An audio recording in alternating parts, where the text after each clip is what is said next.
something just became very clear about what the Pittsburgh Steelers are trying to do with this roster. And this latest move might look small on the surface, but when you really break it down, it tells you a lot about how Omar Khan is approaching this offseason and what the plan is heading into the 2026 season. The Steelers are bringing in Brock Hoffman on a one-year deal, and this is one of those signings that doesn't come with a lot of headlines nationally, but inside the building it matters. Hoffman is 27 years old, and what stands out immediately is his versatility. This is a player who can line up at both guard and center, and that flexibility is something the Steelers have clearly been prioritizing when shaping the offensive line. He comes over from the Dallas Cowboys, where he spent the last few seasons after being picked up as an undrafted free agent back in 2022. There's also a familiar connection here with Mike McCarthy, which always matters more than people think. Coaches tend to bring in players they trust, guys who already understand expectations, preparation, and system discipline. That alone gives Hoffman a real chance to carve out a meaningful role right away. Now let's talk about what this actually means on the field, because that's what you really care about. Hoffman has been used as a swing interior lineman, but when he's had opportunities to play, he's shown he can hold his own like a legitimate NFL starter. And for a team like the Steelers, who still have a big question mark at left guard, that's not just depth, that's competition. There is a very real scenario where Brock Hoffman walks into training camp in Latrobe as the leading candidate to start at left guard. Not guaranteed, but leading. And that changes the conversation completely compared to where things stood before this move. Before this signing, the Steelers were in a position where they might have felt forced to address guard early in the draft. Now, they don't have to force anything. And that's the key word here, flexibility. Because even with Hoffman in the building, the Steelers are not locked into any one direction. They can still draft a guard early if the right player falls. They've done their homework on multiple prospects already, including guys projected for day 2 like Emmanuel Pregnon, Chase Basantis, and Kane Rutledge. With 4 picks on day 2, the chances are still high that they invest in that position. But here's the difference. Now they can let the board come to them. They're no longer in a desperate position where they must reach for a guard at pick 21. If a top player at another position is available, they can take him. If a guard they like slides into the second round, they can grab him there. That kind of patience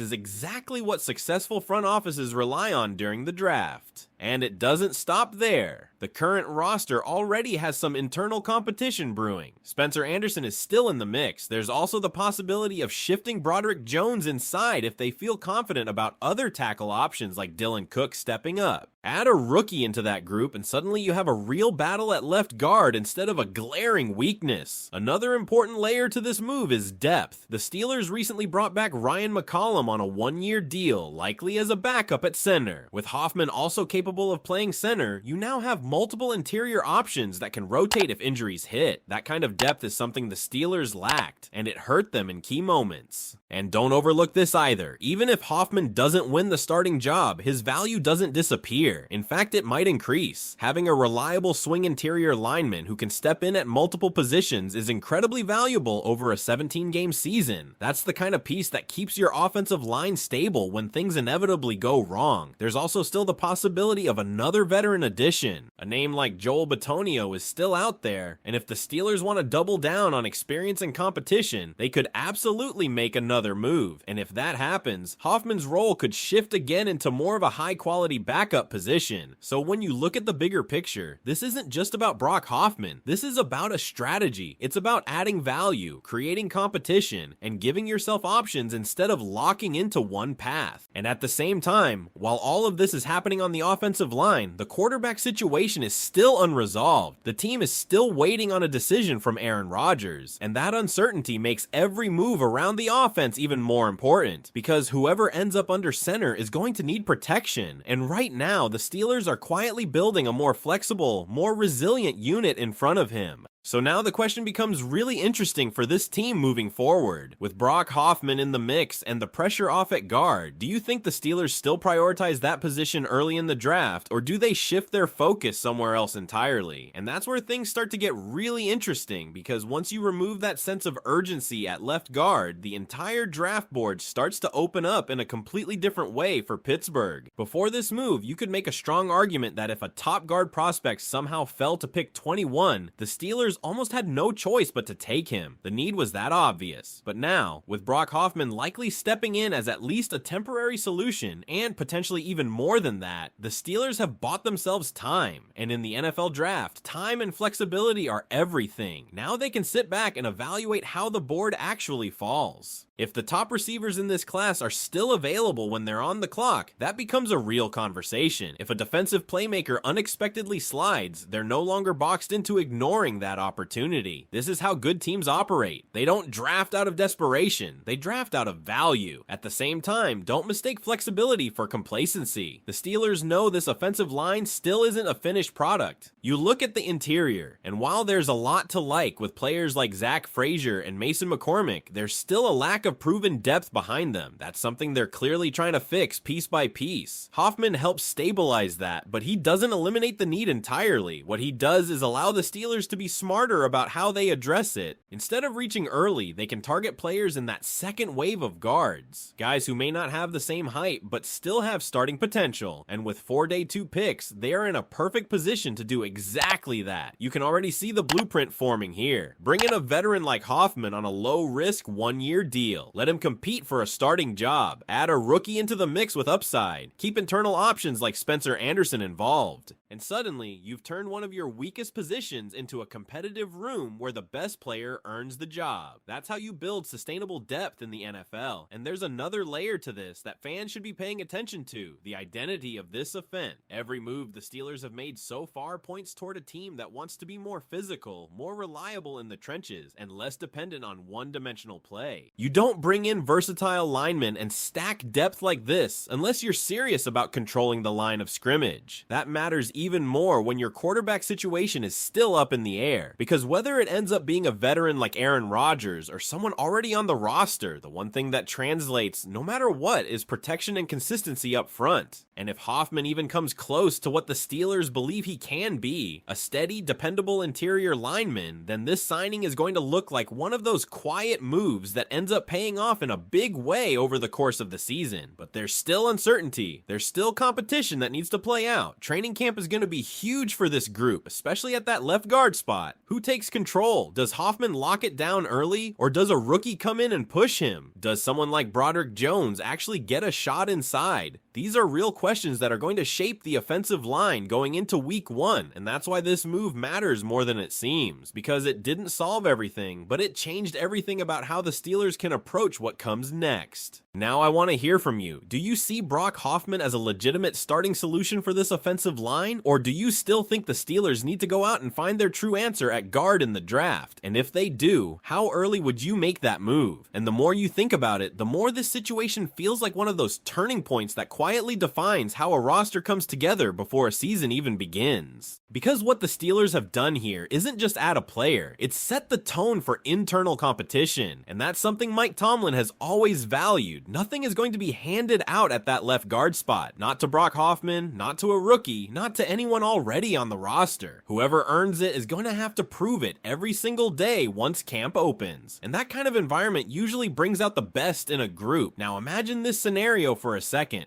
Training camp opens in Latrobe, and Hoffman comes in with that veteran edge, already understanding what's expected at the NFL level. He's taking reps with the first team early on, but right behind him, you've got a rookie pushing hard, trying to make a statement. You've got Spencer Anderson fighting to stay relevant, maybe even a positional shift experiment happening with someone like Broderick Jones just to see what's possible. That's not a weakness anymore, that's a battle. And battles like that tend to solve themselves in the best way possible, because whoever wins that job is going to be battle tested before the season even starts. Another thing that shouldn't be overlooked is how this affects the rest of the offensive line. When you solidify even one position, even temporarily, it allows the entire unit to build chemistry faster, communication improves, assignments become clearer. And for a team that's still trying to find consistency up front, that matters a lot, because last season, one of the biggest issues wasn't just talent, it was continuity. Players rotating, injuries, uncertainty, all all of that impacts how an offensive line performs. What the Steelers are trying to do now is create layers of protection against that instability. Hoffman is part of that layer, and if you zoom out even further, this fits perfectly into Omar Khan's approach so far. He's not making reckless moves. He's not overpaying out of desperation. He's identifying value, bringing in players who can contribute, and keeping the roster flexible enough to adapt depending on how things unfold. That's why this move connects directly to everything else still unresolved, especially the quarterback situation, because at the end of the day, whoever lines up under center is going to benefit from what's being built right now. A more stable interior line means better protection, a stronger run game, and more confidence in executing the offense. And if the Steelers are serious about competing this season, that foundation has to be there. So while this signing might not dominate headlines, it's one of those moves you look back on later and realize it played a bigger role than expected. Now everything shifts to what happens next. The draft is approaching. The board will fall the way it falls. And the Steelers are now in a position where they can react instead of reach. That's a powerful place to be, but it also raises one final question that could define how this entire offseason is judged, because that decision right there is going to reveal exactly how confident the Steelers truly are in what they've already built along this offensive line. If they go into draft night and pass on a guard early, that's a strong signal that they believe Brock Hoffman, combined with the internal competition and added depth, is enough to stabilize that position, at least for now. It would mean they trust the process they've put in place. And more importantly, they trust that development and competition inside the building will produce a starter. But if they still choose to invest a premium pick at guard, then that tells you something different. It tells you Hoffman was brought in more as insurance, not as the answer. It tells you they're still searching for a long-term solution, someone they can plug in and build around for years to come. And that's what makes this entire situation so compelling for Steelers fans right now. You're watching a front office keep every option on the table without showing its full hand. At the same time, there's a very real football reality here that can't be ignored. The AFC is loaded. Defensive fronts are aggressive, fast, and physical. If your interior offensive line can't hold up, it doesn't matter who your quarterback is or how talented your skill players are. The offense is going to struggle. So this isn't just about depth or flexibility anymore. It's about whether the Steelers have done enough to compete where it matters most, in the trenches. And that brings the focus right back to Hoffman. Because if he steps in and performs at a steady, reliable level, everything else becomes easier. The draft strategy looks smarter. The roster feels more balanced. The offense gains stability. But if he struggles, then all the pressure shifts back onto the front office decisions, especially if they passed on opportunities to upgrade that position earlier. That's the fine line they're walking, and it's why training camp and preseason reps are going to carry so much weight this year. Every snap at left guard is going to be evaluated. Every rep is going to matter, because the Steelers aren't just looking for someone who can fill the role. They're looking for someone who can hold it down against top-level competition week after week. And in a way, that's what makes this move so smart. It creates urgency without panic. It creates competition without forcing decisions. And it gives the Steelers a chance to figure out the right answer on the field instead of guessing in March. So now it all comes down to execution. Can Brock Hoffman turn this opportunity into a starting role? Will a rookie come in and take that job? Will the Steelers make another move that changes everything